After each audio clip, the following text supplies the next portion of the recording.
Okay, when we're talking about naming all the vertices, that's just a listing. That's just a listing of the points. That's naming all the vertices. If I say name all the sides, that's naming all of the segments that make up the sides. If I say name all the angles, that's naming all 3 of the angles. And I prefer you to name angles using 3 letters. You could do it in this situation. You could do it in this situation just by using 1 letter. But if you tried to name the angles using 2 letters, that's an issue. All right. Also, on the next one, triangle angle sum theorem says that 3 angles inside of the triangle add up to 180. So we take 3 angles inside of the triangle and we add them up to 180, and then we solve it.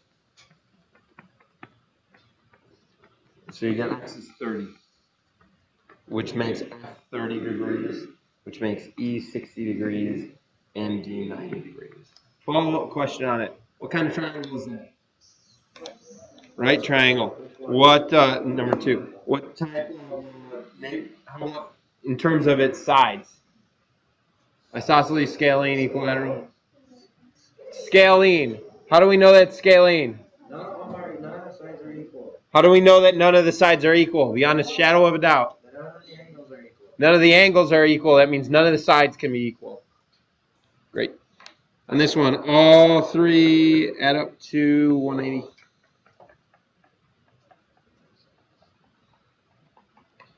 And you solve it, and you get x is equal to 35.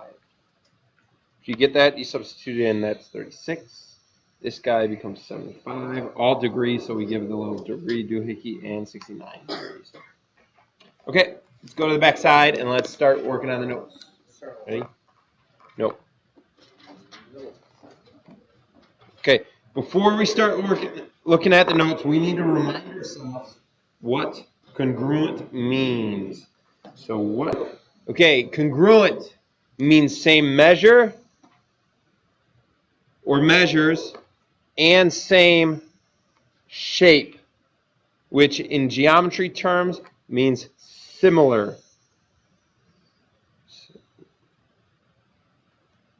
Okay, I'm not spelling that right now. Don't judge. Same similar. Okay, that doesn't make sense. Same shape or similar shape, or the shapes being similar. Okay? Don't judge. Okay. What we're going to look at in this first question is a statement that says if triangle RST is congruent to triangle ABC. This statement right here, that is called a congruence statement. A congruence statement. That's called a congruent statement because it tells us more than just which triangles are congruent. It tells us specifically which angles are congruent, which sides are congruent, which vertices match, which vertices are what we call as corresponding.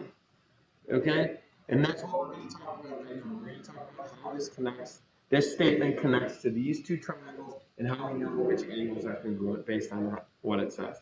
For instance, in the congruent statement, the letter R is listed first on the first triangle. That is this angle right here. In the second triangle, the letter A is written first. That means that angle right there. What that means is the letters that are written first are the angles that are congruent within those triangles. Okay, just straight from the congruent statement, we can determine that angle R and angle A are congruent on opposite sides of them. Okay, that means they're the same size, they're the same measure, they're the same shape. The angle's pretty much the same shape. Similarly, it's true with S and B. S and B are the same size, the same measure. I like to mark it with arcs and tick marks. Okay, sometimes double arcs work as well. That's the way your book does it. That means those 2 angles match. What also matches is T, the last ones. T and C, those 2 angles match. Okay. Those two angles match. Okay? We can go even further than that. If you notice on the triangles and from the congruent statement,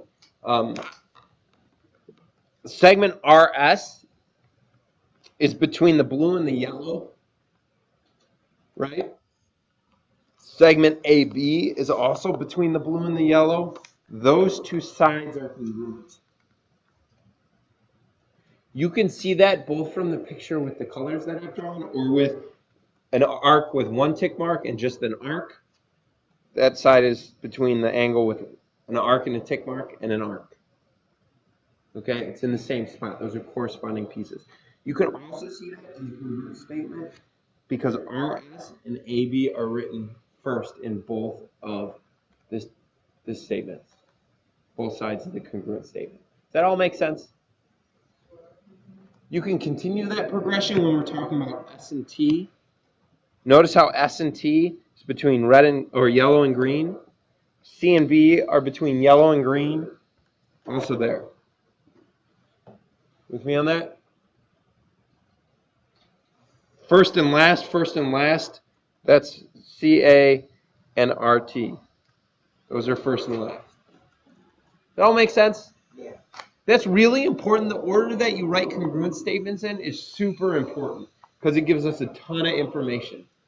Okay, it gives us a ton of information just to look at, and we can tell it. We actually don't even need to draw the triangles on a lot of these questions because it's implied by the congruent statement. Okay, what's congruent to angle C? S. Angle T. T. They're both written third in the congruent statement. That means they're congruent. Angle R matches with angle, which is segment angle A. Segment AC matches with segment RT. Yep. Segment ST matches with segment BC. Segment RS matches with segment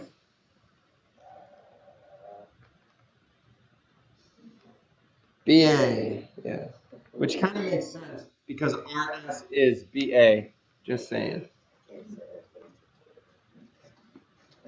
I appreciate those of you that got my awesome joke there. What? My initials are RS, and that's right, I am BA. Angle B. Angle B matches with which angle? S.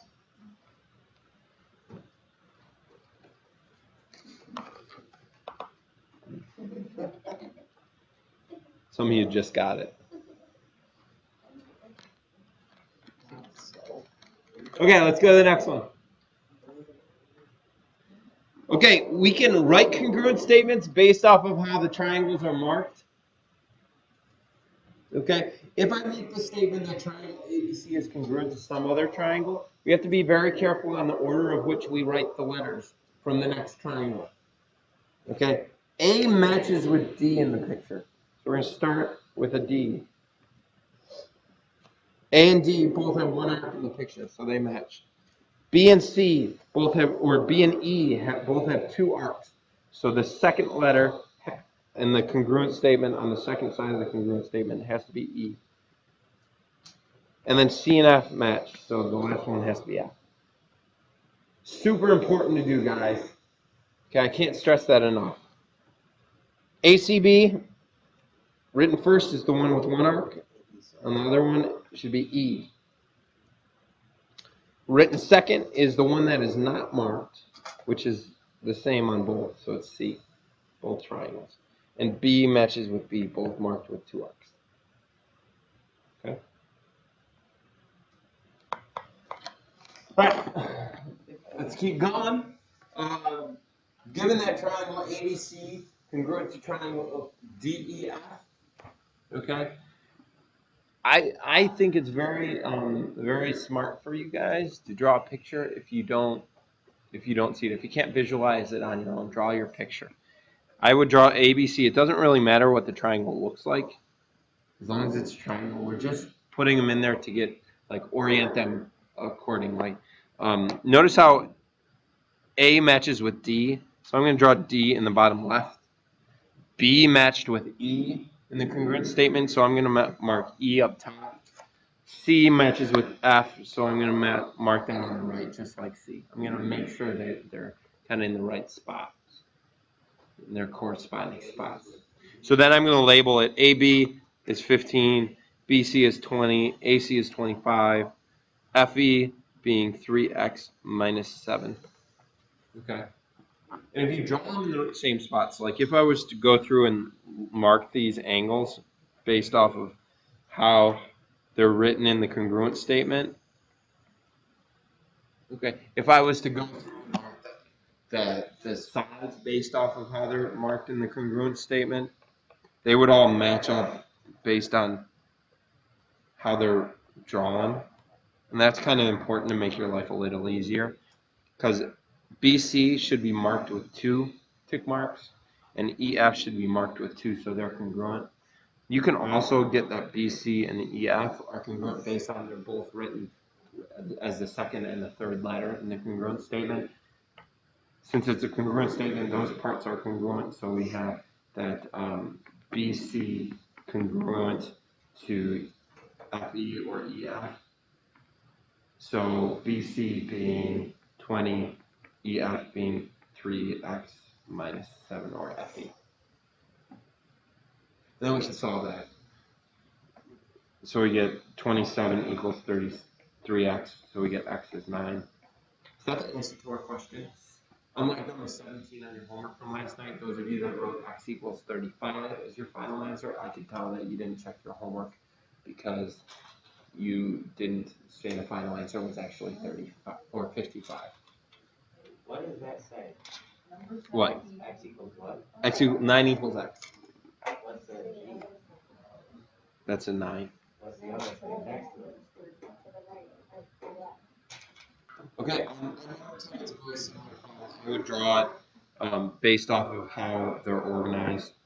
A, B, C, D, E, F, and then I would label the sides. D, E is 10, E, F is 13, D, F is 16, and then I would AC is 4x minus 8. And then you can see if you draw it based on the sides as they're written in the congruent statement, or the vertices as they're written in the congruent statement, you could just say that 4x minus 8 equals 16, and then solve from there. And then divide by 4, x is then 6. And that answers our question that's what's asked. Okay. Why don't you guys go ahead and get started on your homework. I'll project it if you don't have your book with you. In addition, if you are if you don't have your book with you and you're just doing the problems from here, guess what you still have to do? You still have to check your answers. So there still is an effort outside of here after you do it. If you finish all the problems, you still have your set. Because I'm going to check that again tomorrow, of course. All right.